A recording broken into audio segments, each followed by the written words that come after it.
Hello, I'm Eleanor Perez. I'm 40 years old, a single mother with 3 kids.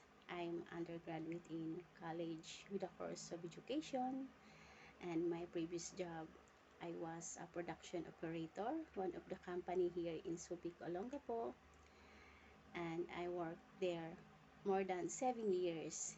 And I also work here as a cashier and a restaurant here in Barreto for almost 6 months. And now I am working recently. I am working as a housemaid, one of the family here in Subic, Olongapo.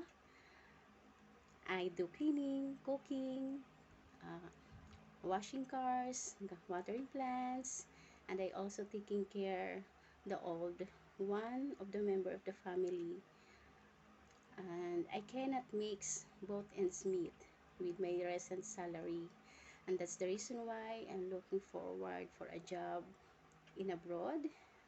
And I was praying and hoping that you can give me an opportunity to work there on your country. All I can say that I can do all my best that I can to meet the satisfaction of my employer with my hardworking personality and good behavior. Thank you and God bless. Have a nice day.